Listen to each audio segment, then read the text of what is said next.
Në lajme ndër të tjera do të ndiqni qarku i Gjirokastër sërish do të çojë në parlament 5 mandate dhe partitë në garë që në nisje kanë shpallur veten fitues. Shqipëria është në 10 më të keqe në botë për kreditë e këqija, rreth 99 miliard lek nuk janë kthyer. Në 27 maj nis muaji Ramazani për besimtarët musliman, nis muaji i agjerimit. Edicioni informativ në televizionin Kanal 7 mundësohet nga Epi Plodekor.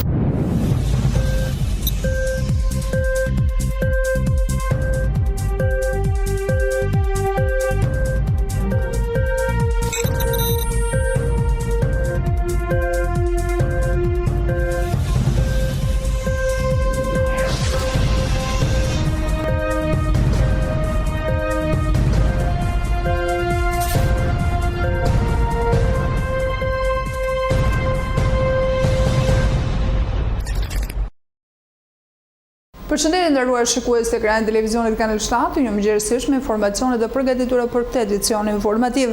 Qarku i Gjirokastrës sërish do të çojë në parlament 5 mandate dhe partitë në garë që në nisje e kanë shpallur veten fitues. Por a do të ketë surpriza qarku i Gjirokastrës?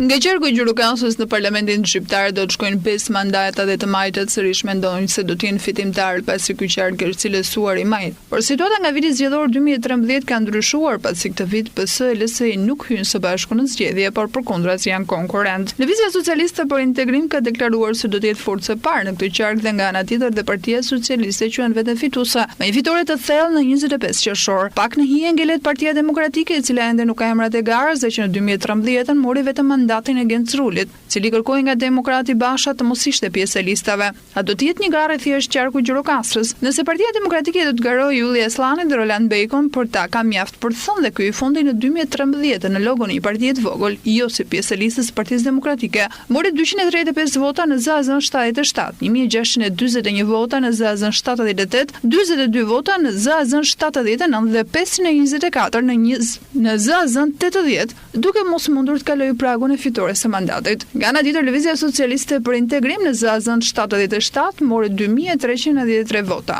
3096 vota në ZAZ-ën 78, 3540 vota në ZAZ-ën 79 dhe 7734 vota në ZAZ-ën 80, duke nxjerrë Vangel Tavon deputet dhe më shumë pranë marrjes së deputetit të dytë, duke dikur në këtë mënyrë mandatin e dytë të Partisë Demokratike Spiro Kseran. Socialistët në 2013 në ZAZ-ën 77 morën 5887 vota, 8322 vota në ZAZ-ën 78, 3155 në ZAZ-ën 79 dhe 7734 vota në ZAZ-ën 80, duke nxjerrë fitues 3 deputet.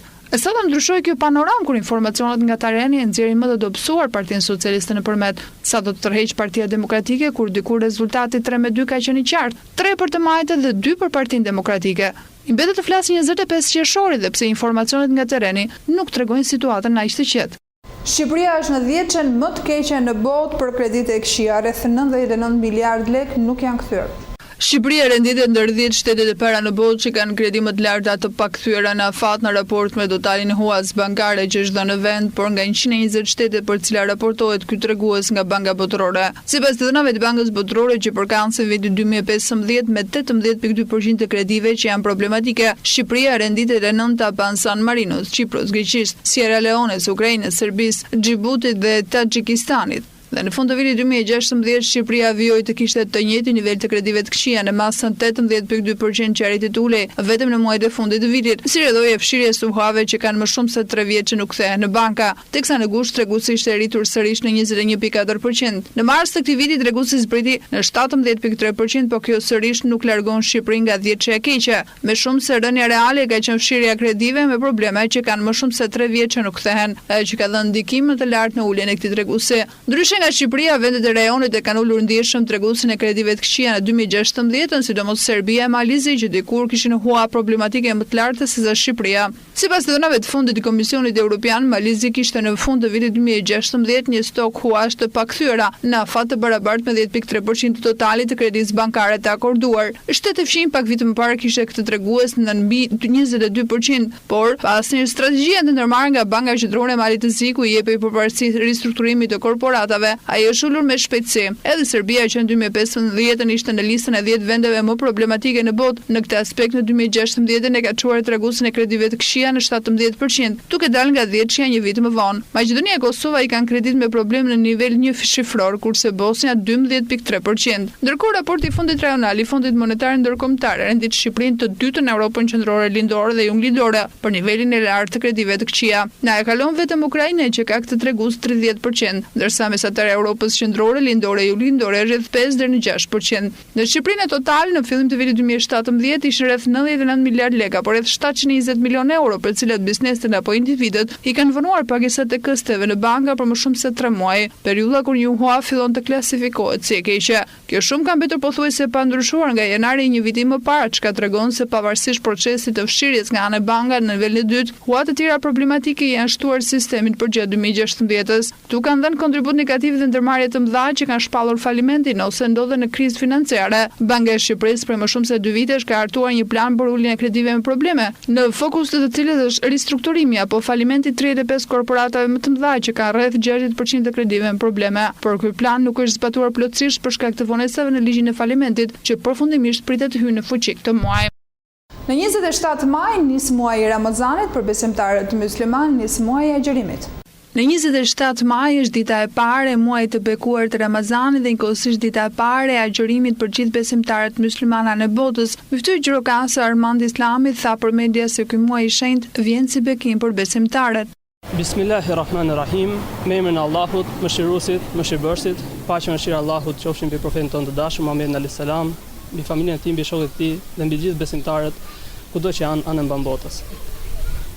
Ditët kalojnë një pas një, javët, muajt dhe ja ku jemi prap, po na troket muaj i madhërisëm i Ramazanit, muaj i begatisë, muaj i mëshirës, muaj i faljes, ku gjithë muslimanët anë mban botës, mbi 1 miliard e 700 milion musliman, përgatitin vetët e tyre, përgatitin familjet e tyre për ta agjëruar të muaj të begat.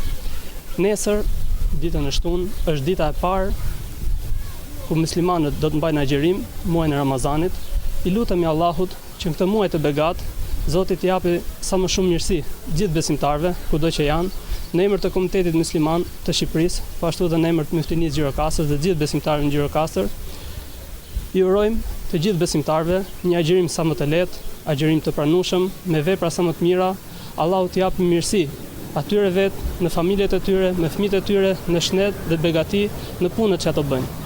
Sepse ky muaj është muaj i begatisë, ku Allahu i lartë madhëruar çdo vepër të mirë që ne bëjmë. Në këtë muaj ja shumëfishon shpërblimit asaj nga 10 fish, 700 fish dhe akoma më tepër. Zoti ja lehtësoft agjërimin, Allahu na bashkoft për herë në punë të mira dhe të hajrit.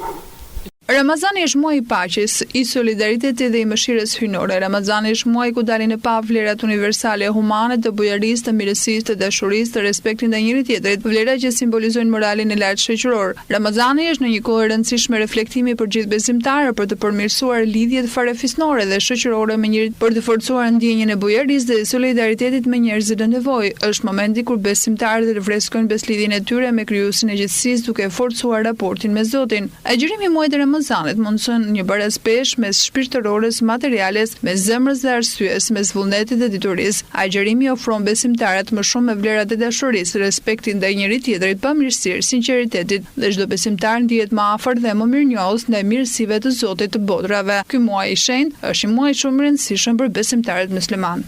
Është momenti të njëjtë informacionet më të fundit nga Rani dhe Bota. Dhëndri këshilltari presidenti amerikan Jared Kushner është në hetim nga FBI-ja si pjesë e hetimit që po zhvillohen për ndikimin rus në zgjedhjet amerikane. Sipas media amerikane, tusit besojnë se 36 vjeçari Kushner ka informacion të rëndësishme që lidhen me hetimin. FBI është duke hetuar lidhje të mushme të stafit të fushatës elektorale të presidentit Trump me Rusin gjatë zgjedhjeve të 2016-s. Vetë presidenti Trump ka mohuar në mënyrë të vazhdueshme të ketë bashkëpunuar me Rusin dhe kjo e fundit të ketë ndikuar në zgjedhjet e vitit të kaluar.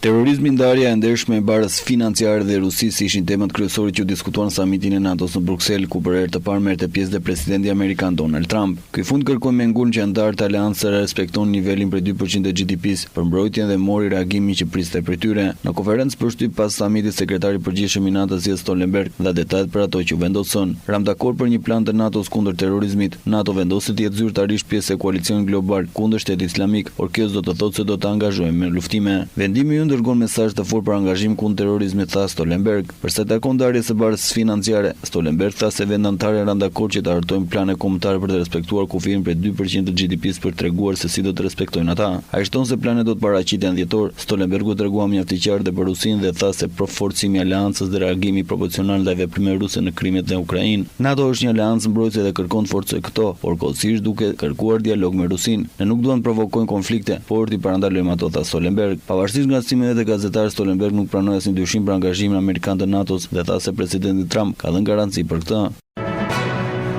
Ndërkohë që Trump ndodhet në Bruksel, paraardhësi i tij Barack Obama ka zbarkuar në Berlin. Shmangja nuk është zgjidhje, u tha ai njerëzve të mbledhur në portën e Brandenburgut duke referuar apel të vet për angazhim sa më të madh ndërkombëtar. Ish shefi i shtëpisë së bardhë ndodhet në Gjermani për të diskutuar me kancelaren Angela Merkel çështjet e demokracisë dhe përgjegjësitë globale, në kohë kur vendi kremton 500 vjetorin e formimit. Ky është i pari fjalimi i Obamas në Europë që pre largim nga zyra ovale në muajin janar. Ajo që mund të bëjmë për rezultate më të mira është të krijojmë njerëzve më tepër mundësi në vendet e tyre të lindjes. Kur ofrojmë ndihmë për zhvillim në Afrikë apo është përfshihemi në zgjidhje konflikti në zonat të tjera, kur investojmë në përpjekje për të përballur me ndryshimet klimatike, të gjitha këto gjëra nuk bëhen thjesht për bamirësi.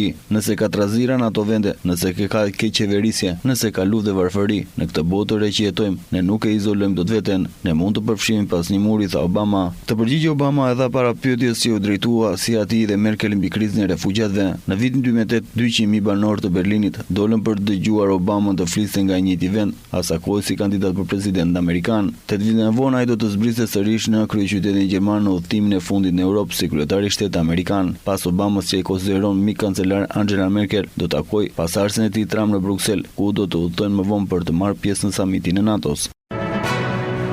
Presidenti i zgjedhur i Francës Emmanuel Macron nuk po humb kohë pavarësisht se nuk e ka marrë ende zyrtarisht detyrën. Kështu ai ka zhvilluar një bisedë telefonike me presidentin e Ukrainës Petro Poroshenko lidhur me krizën në lindje të vendit. Petro Poroshenko dhe Emmanuel Macron kanë bërë thirrje për intensifikimin e përpjekjeve të formatit Normandia, ku bën pjesë Rusia, Ukraina, Franca dhe Gjermania për të zgjidhur konfliktin në Donbas, thuhet në një komunikat përshtyp të presidentes së Kievit. Pa lëvizur njoftimin, kanë koordinuar pozicionin detyrën në prag samitit të vendet të G7-s që do të zhvillohen në Itali. Për të njëjtin motiv, fundjavën e kaluar president Poroshenko u takua me kancelaren gjermane Angela Merkel në Grance, 55 kilometra veri perëndim të Berlinit. Ata fokusuan mënyra për të bërë presion Rusisë që të respektojë marrëveshjen e Minskut për t'i dhënë fund konfliktit të Donbasit.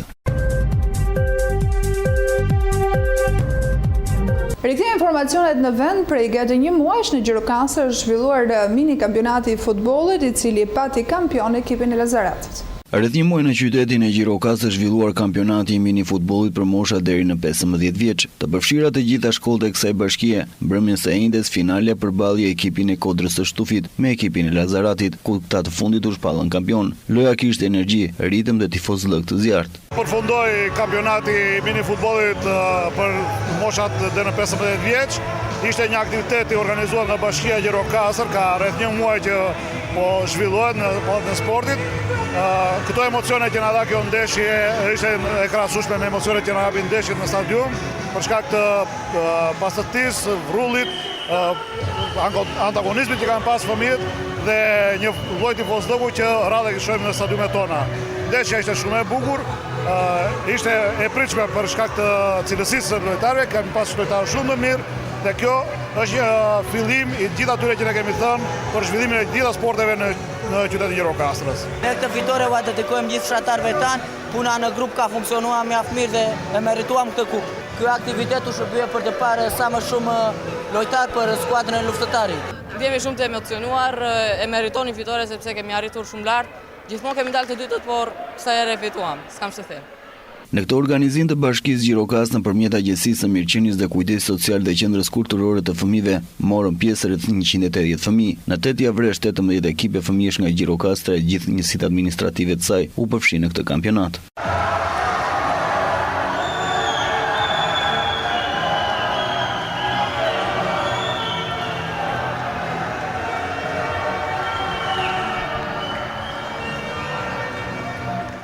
Do të flasim sërish për sport. Ekipi luftëtare do të përballet të shtunën me ekipin e Kukësit, ku mjafton vetëm një pikë për të marrë pjesë në Kupat e Evropës.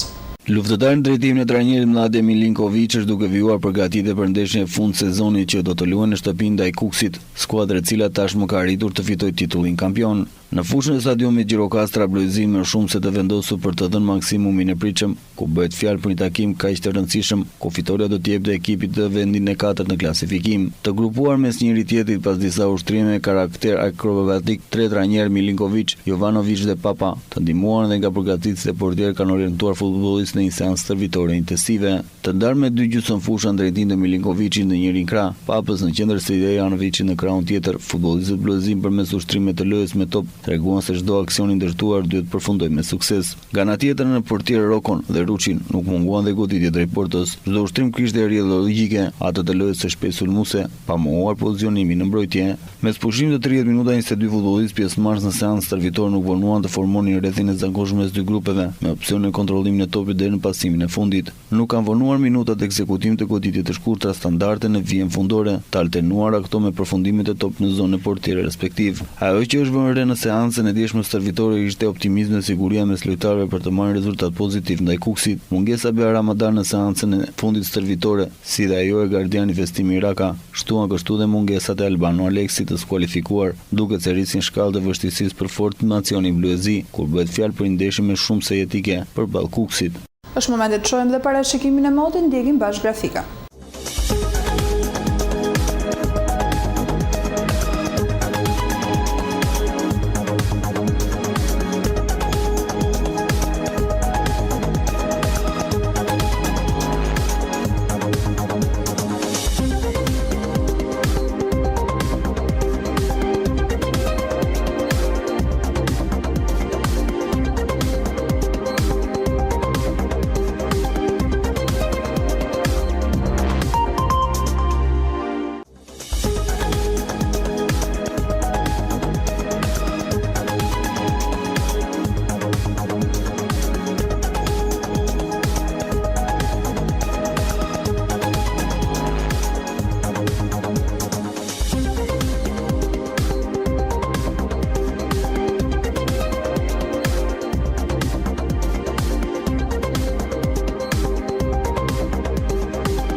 Gjirokastër.com, dritarja juaj e informacionit, vetëm në një faqe.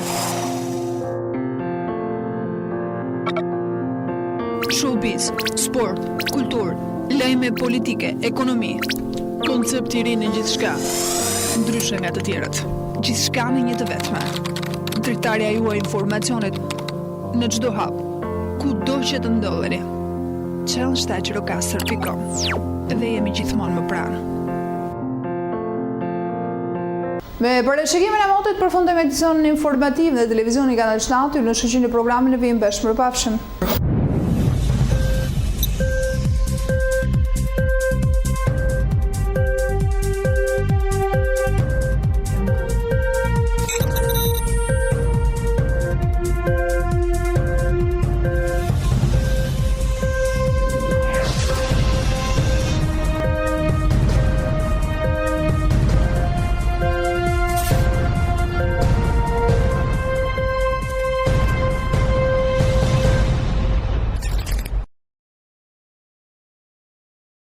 Edicioni informativ në televizionin Kanal 7 mundësohet nga Epi Plot Dekor.